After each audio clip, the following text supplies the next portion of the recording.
Un accord de paix qualifié d'historique, le 13e pourtant en Centrafrique. Les accords de Khartoum signés le 6 février dernier entre le président Touadéra et 14 groupes armés. Dans la foulée, un nouveau Premier ministre, Firmin Grebada, a été nommé. Monsieur le Premier ministre, bonjour. Bonjour. Alors il y a un personnage clé dans cette crise centrafricaine, c'est Abdoulaye Miskine, chef d'un groupe armé qui a ensanglanté la Centrafrique. Son groupe faisait partie des signataires de l'accord de paix avant de se rétracter. Il a depuis menacé de renverser le président Touadéra. Il y a quelques jours, il a tenté de se rendre au Tchad où il a été arrêté. C'est une victoire pour vous? Bon, ce n'est pas une victoire. Parce que lorsque l'accord de paix de Bangui, l'accord politique pour la paix et la réconciliation nationale, a été signé le 6 février sous l'autorité du président de la République, le vœu du peuple centrafricain était qu'on aille à la paix et à la sécurité. Alors il s'est trouvé trop tôt que M. Abdoulaye Miskine, qui est signataire de cet accord politique pour la paix et la réconciliation et qui a été nommé ministre par la suite, a fait le choix de reprendre les armes. Il a tenté donc de créer une nouvelle rébellion, ce qui est une nouvelle aventure qui n'a pas donné de résultats tels qu'il l'escomptait. Mais qu'est-ce que vous attendez aujourd'hui? Son extradition ou pas? Bon, ce qui est évident, c'est que aujourd'hui, le gouvernement, sous l'autorité du président de la République, nos autorités judiciaires sont en concertation, sont en contact avec les autorités judiciaires du Tchad. À l'instant où je vous parle, le ministre de la Justice, garde des Sceaux, donc de la République centrafricaine, revient d'une mission effectuée en N'Djamena pour des suites donc de discussions, puisque nous avons un accord de coopération dans le cadre de... Qu'est-ce que vous réclamez dans son cas précis aujourd'hui? Bon, ce qu'on demande, c'est que... Qu'il revienne en Centrafrique? Non, ce qu'on demande, c'est que la justice soit faite. Abdoulaye Miskine a fait à la fois le choix de la paix et il a voulu aussi faire le choix de la guerre. Donc il faut que la justice passe. En Centrafrique? Je ne peux pas vous répondre pour l'instant puisque c'est une question de justice. Et vu qu'il se trouve donc pour l'instant au Tchad, il revient à nos autorités judiciaires donc de discuter avec les autorités judiciaires du Tchad pour trouver voir quel est le sort qui pourrait être réservé à Abdoulaye Miskine. Mais quelle est la voix du gouvernement aujourd'hui, vous qui représentez le gouvernement? Dans le cas de la CEMAC, nous avons une coopération judiciaire dans le cas de la CEMAC. Donc, nous laissons la possibilité aux autorités judiciaires. Vous savez que dans la plupart de nos États, la justice est indépendante.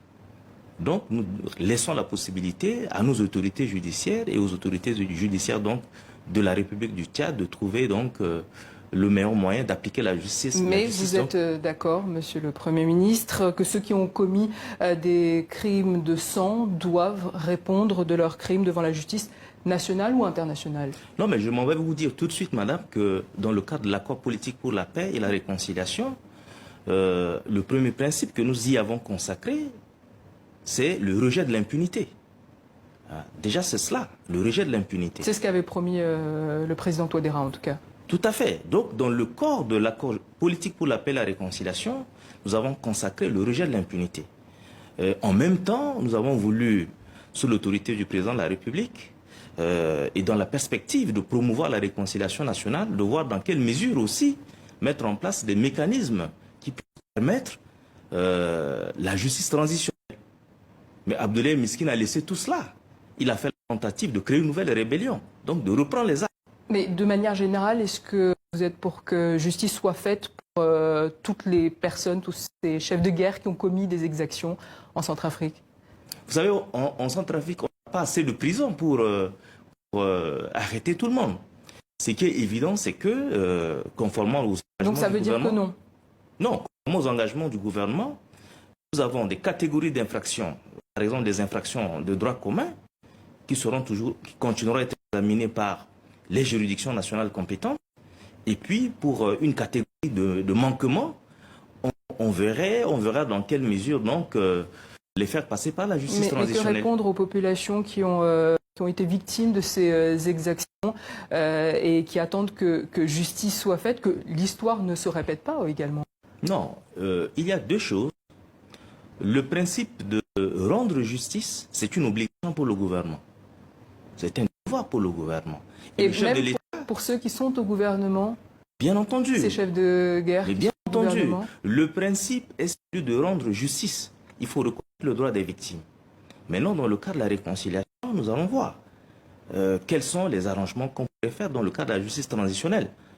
Mais cela n'exclut pas le droit à la réparation, le droit à la justice avant qu'on ait la réconciliation. En attendant, depuis hier, les combats ont repris entre les rebelles de l'UPC et l'armée dans la ville de Bambari. Est-ce qu'aujourd'hui, vous pouvez garantir aux populations qu'il y aura la paix dans ces régions? Ce qui est certain, madame, c'est que sous l'autorité du président de la République, nous tenons à ce que les responsables des groupes armés qui sont signataires de l'accord politique pour la réconciliation respectent leur engagement. Depuis, nous y travaillons avec l'appui des garants et des facilitateurs. De même que nous avons mis en place, conformément aux dispositions de l'accord, un comité exécutif de suivi de la mise en œuvre de l'accord. Donc nous faisons une évaluation périodique de la mise en œuvre de ces engagements. Nous ne manquons pas d'appeler l'attention des responsables des groupes armés sur les cas de violation des dispositions de l'accord qui sont observés. Donc, on voit que la mise en application de cet accord a été à plusieurs reprises bafouée avec cette arrestation aussi de Miskine. Est-ce que ces accords sont en danger, sont menacés aujourd'hui? Non, du tout. Ce qu'il faut dire, madame, c'est que depuis la signature de l'accord politique pour la paix et la réconciliation, nous avons connu des progrès. Aujourd'hui, c'est évident, vous pouvez le vérifier. La situation sécuritaire s'est nettement améliorée. Il y a la libération de certains bâtiments administratifs qui étaient précédemment occupés par les groupes armés. Malgré la reprise des affrontements ici et là de temps en temps. De même qu'il y a eu de démantèlement de certaines barrières illégales.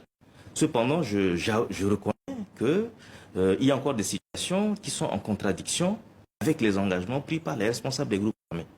Justement, cependant, nous travaillons pour améliorer la situation que nous observons en termes de violation des engagements pris dans le cadre de l'accord avec l'appui des garants et des facilitateurs. L'opération de désarmement des groupes armés est en cours.